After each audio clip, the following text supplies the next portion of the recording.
Now, requirement as per SEBI for issue of debentures इसलिए जरूरी है कि सेबी डे टू डे जो चेंजेस हो रहे हैं मार्केट में वो अपडेट रहता है। इसलिए कंपनीज एक्ट बार बार बदलना आसान नहीं है।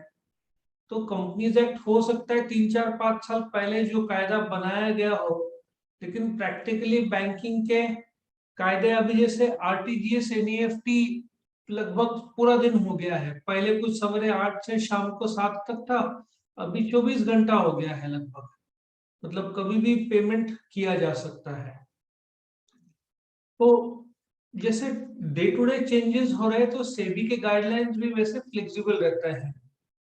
तो सेबी ने क्या कहा है, जो issue and listing of debt securities regulation 2008 की मिनिमम सब्सक्रिप्शन कंपनी को कलेक्ट करना होगा, और वो मिनिमम सब्सक्रिप्शन है 75% है of the base issue, that is 100 crore. If the minimum subscription is not received, ठीक है, the entire money received should be refunded within 12 days from the date of the closure of issue। अब तुम note करोगे कि shares का 90% है, लेकिन debentures का 75% है। तो इन्होंने बोला है कि जो इश्यू साइज है उसका 75% मिल जाना चाहिए, और नहीं मिला तो 12 दिन के अंदर तुमको पैसा लौटाना होगा। और आगे बोला है कि company can retain oversubscription money up to maximum 100% of the base issue size or at any lower unit as specified in the offer letter or letter of offer to the prospectus। अब ये होता क्या है कि तुमने supposedly issue किया 100 करोड़ रुपए का, बराबर है, और पूरा का पूरा पैसा आया या 10% कम आया, से 90% ही आया, तो तुम पूरा 90% भी रख सकते हो। ठीक है, बेस इश्यू साइज जो है उसका 100 करोड़ आया तो 100 करोड़ रख सकते हो, कम आया 90 करोड़ तो 90 करोड़ रख सकते हो, बट 75% से कम नहीं, 75% के ऊपर चाहिए, और 100% तक तुम वो पूरा का पूरा फंड रख सकते हो, उसमें कोई प्रॉब्लम नहीं बोला है।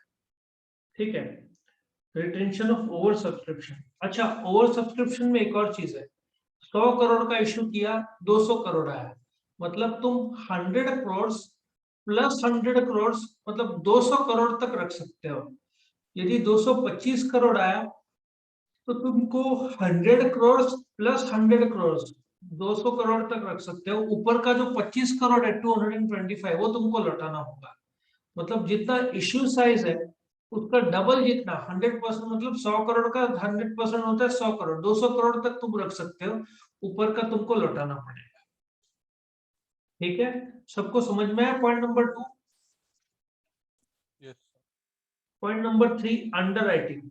अंडर राइटिंग क्या होता है, अभी मार्केट से हो सकता है पैसा ना मिले, मार्केट कर्जा ना दे, तो तुम अंडर राइटर्स के साथ जैसे एग्रीमेंट करते हो, तो मार्केट ने पैसा कम दिया, सिर्फ 60% दिया 100 करोड़ का, तो 40% जो है कम पड़ रहा है, जो है 100 करोड़ में 60 करोड़ आया, तो 40 करोड़ अंडर राइटर्स तुमको पैसा दे देंगे। तो तुम अंडर राइटर्स के साथ एग्रीमेंट कर सकते हो पब्लिक इश्यू के लिए, और अपॉइंटमेंट ऑफ अंडर राइटर्स ये सब तुमको प्रोस्पेक्टस में बताना पड़ेगा।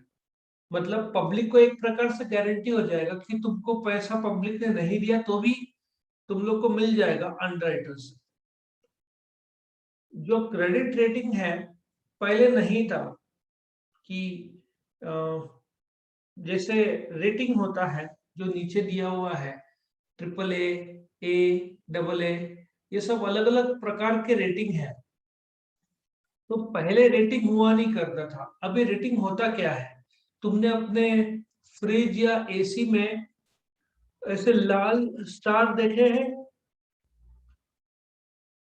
जिसमें 3 या 5 स्टार, मतलब कि जितना ज्यादा स्टार उतना वो इलेक्ट्रिसिटी कम खाएगा, पता है तुमको? Yes sir. तो तुम उससे पहचानते हो स्टार से कि भाई जितना ज्यादा स्टार उतना इलेक्ट्रिसिटी कम खाता है।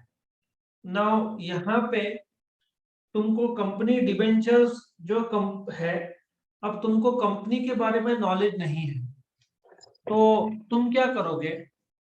कंपनी के बारे में तुमको नॉलेज नहीं है, तो यदि उसमें ट्रिपल ए लिखा रहेगा, तो अब साइंस वाला बंदे को, जो साइंस का या इंजीनियर है या डॉक्टर है, उसको कैसे पता कि कंपनी अच्छी है? उसको तो अकाउंट्स इतना आता नहीं है, सो वो रेटिंग दिखेगा। सिंपल सा लॉजिक है। सबसे बेस्ट रेटिंग जो माना जाता है कि ये कंपनी एकदम सेफ है, डूबने का कोई चांस नहीं, वो ट्रिपल ए है। और सबसे खराब रेटिंग है credit rating D, CRISIL D. इसका मतलब ये कंपनी में इन्वेस्ट करना बहुत रिस्की रहेगा, डिफॉल्ट का रिस्क है। सो जो रेटिंग, अब ये रेटिंग कैसे मिलता है? कंपनी के लोग, जो क्रिसिल एक कंपनी रेटिंग एजेंसी है, क्रिसिल, केयर, इक्रा, आजकल तो प्राइवेट सेक्टर में भी बहुत सारे रेटिंग एजेंसीज आ गए हैं। क्रिसिल के शेयर्स भी मार्केट में है, आईपीओ उन्होंने लाया था, उनके शेयर, लिस्टेड कंपनी है क्रिसिल। तो तुम क्या करोगे? क्रिसिल का ट्रिपल ए देखोगे तो तुमको गारंटी हो जाएगा कि चलो बिंदास पैसा लगाओ, क्योंकि क्रिसिल ने इनका रिकॉर्ड चेक किया हुआ है। तो जो क्रेडिट रेटिंग है, ये डेट सिक्योरिटीज का रेटिंग एजेंसी रिस्क लेवल देख के रेट करती है। सो कभी भी पैसे लगाना है तो ट्रिपल ए मतलब सबसे बेस्ट है। और ये परमानेंट नहीं रहता, ट्रिपल ए अभी है तो हो सकता है कि अगले साल परफॉर्मेंस ठीक नहीं रहा तो रेटिंग एजेंसी उसको डबल ए कर दे या सिंगल ए कर दे। सो ये रेटिंग इशू के टाइम का है और बाद में ये चेंज भी हो सकता है। ठीक है। सो ये तुम्हारा requirements as per SEBI for issue of debentures था। लेकिन बेटा याद रखना कि ये अटेम्प्ट तब करना शॉर्ट नोट जब बाकी के शॉर्ट नोट नहीं आ रहे या कुछ इमरजेंसी। 4 पॉइंट पे वो हो सकता है 3 3.5 मार्क दे आउट ऑफ 4 या 5। तो बिकॉज पॉइंट्स बहुत कम है, ये अटेम्प्ट बहुत संभाल के करने का, क्योंकि इसमें पॉइंट्स कम है। सबको समझो, ऑब्जेक्टिव्स के लिए बहुत सारा था इसमें, 12 डेज और ये सब क्लियर है? यस और नो? Yes sir.